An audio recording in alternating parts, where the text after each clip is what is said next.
Welcome to the podcast series produced by Embassy of Finland in Bern, celebrating 100 years of diplomatic relations between Finland and Switzerland. Throughout this anniversary year, we highlight leading figures in their fields who, through their work and vision, have built bridges between our two nations. As we enter year 2026, the official celebrations are in full swing. This series offers a platform to reflect the past, celebrate the present, and look ahead to the future of Finnish-Swiss cooperation. As part of this milestone, we are interviewing professionals from diverse fields, such as music, science, art, and sports, to highlight the many ways our societies connect and inspire each other. Today, we are pleased to welcome Dr. Anna Erat as our guest, whose insights will enrich this dialogue of cultures and disciplines. Her international career and expertise in health innovation provide unique insights into how science and medicine can reflect diplomacy and collaboration. Before we begin, welcome. Could you please introduce yourself and share a bit about your background and current work? Well, first of all, thank you for having me. It's a great honor. And as already implied before, I'm a medical doctor, but I grew up in Finland. So before moving to Switzerland, I spent my childhood in Finland. I'm half Swiss, half Finnish. So my father was Swiss and my mother is Finnish.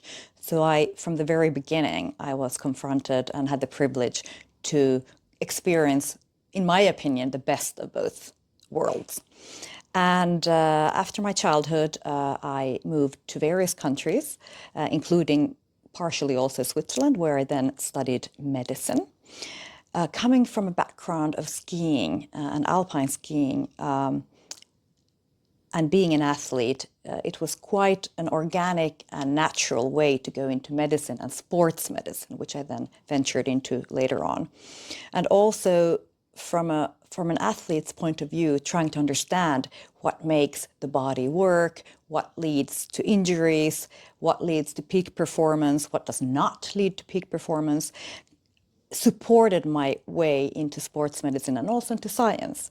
So for quite a few years, I spent in a lab at the bench at Harvard Medical School. So combining sports medicine, clinical medicine, internal medicine with the scientific background led me to then venture into longevity prevention, sports medicine, and that is what I'm doing today from a professional point of view. Yeah, thank you, Anna. Could you tell me a little bit more about your multicultural background and what activities are you personally involved that reflect your Finnish background and identity? Well, with pleasure. Absolutely. So in terms of the international and multicultural aspect, I left actually Finland when I was 16. I received the opportunity to do like an exchange year in the US. So that's when I moved away.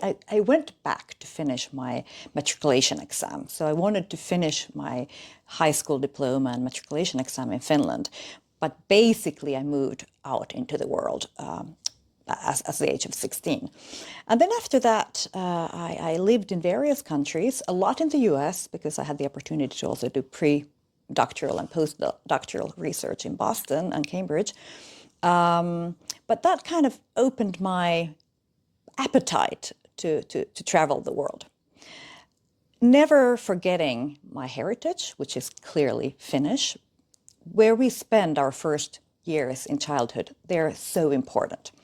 And as I said before, having grown up in a Finnish and Swiss family really, I think, had an immense impact on my personality, on my approach to life and to the geopolitical situation as well.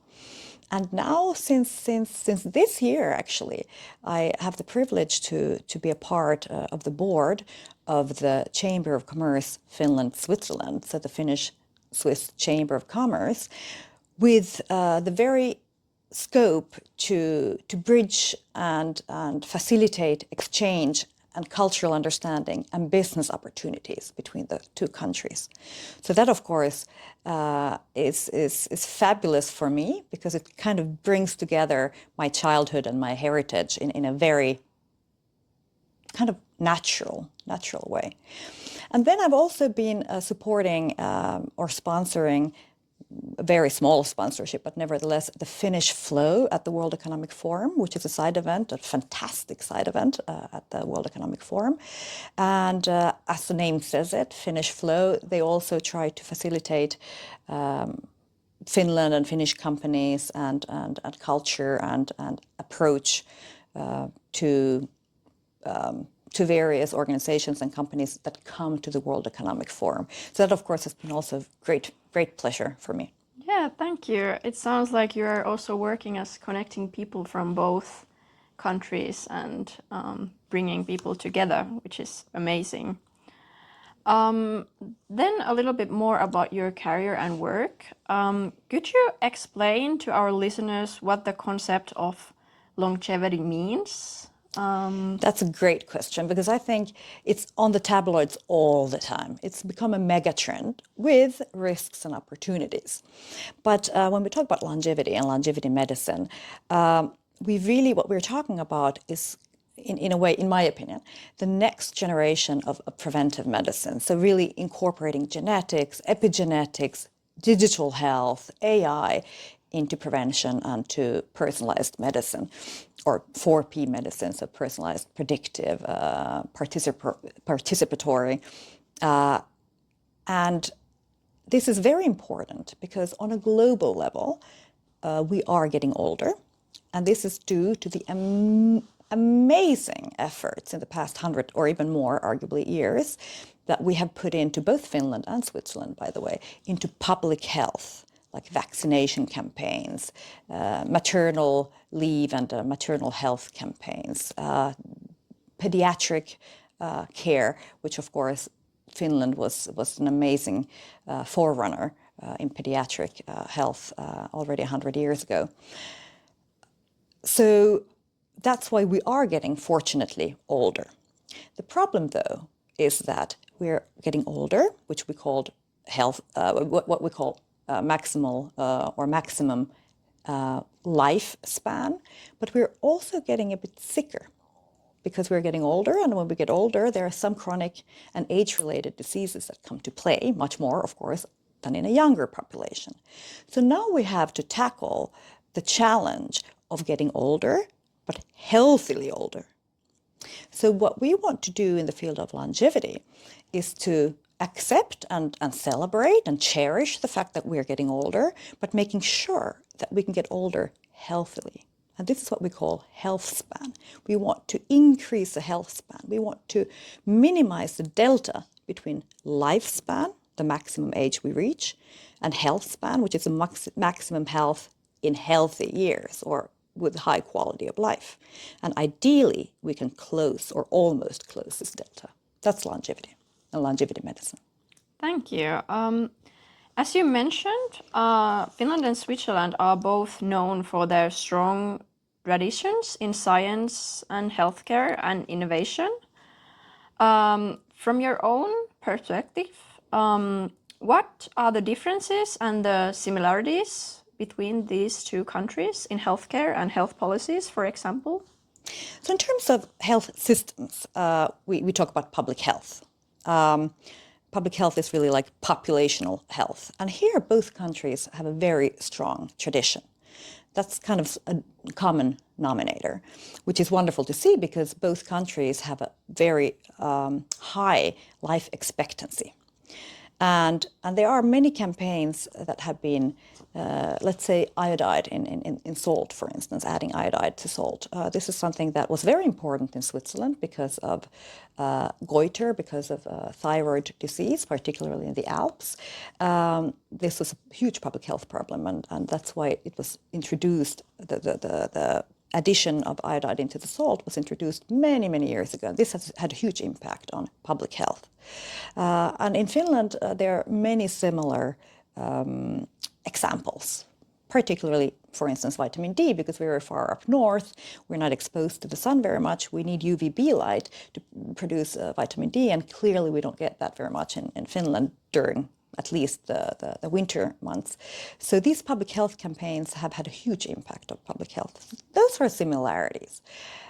But there are also differences. So I think, and it has to also do, it also has to do with financial means as well. So I think Switzerland at the moment is really a forerunner in prevention. We put a lot of emphasis on, not enough, but a lot of, fortunately, a lot of emphasis on prevention and also therefore longevity or healthy longevity medicine. Finland is more still arguably occupied with acute health questions. I see changes there because Finland is digitally speaking much more advanced. So from a digital health point of view and electronic health records and all of that, Finland is light years ahead. And that, of course, now also with AI enables all kinds of services and means to reach the population and empower each individual to take care of their health. Whereas Switzerland, digitally speaking, is not top-notch. There is a bit more work to do. So I see the differences here, but I see also the common vision, which is very, very similar in both countries. You mentioned some similarities, but also differences between two countries. But one thing is that both Finland and Switzerland are experiencing significant population aging, driven by both low birth rates and longer life expectancy. Is there something that we could do with that?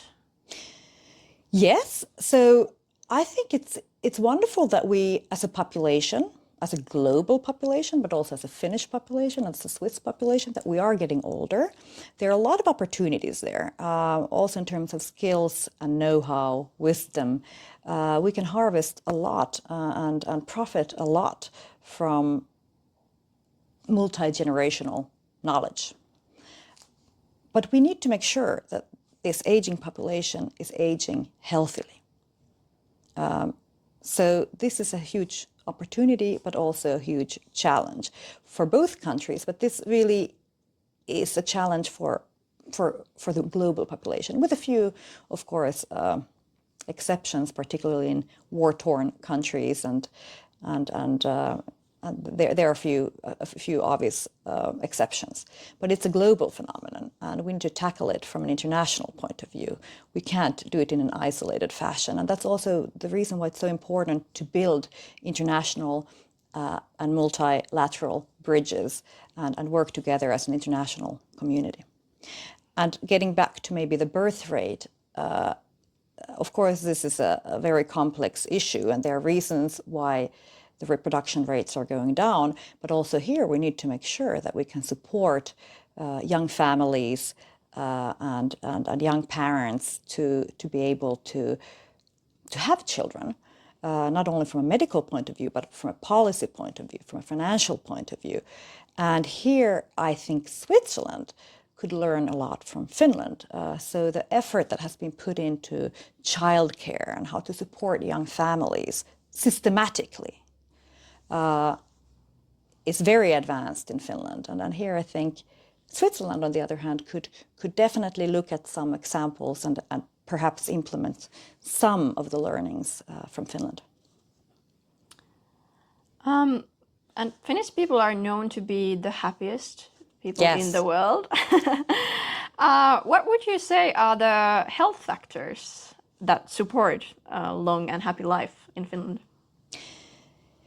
So based on the Nurses' Health Study, which is arguably the longest longitudinal medical study in the world, it was founded in 1976. It's still ongoing in Boston.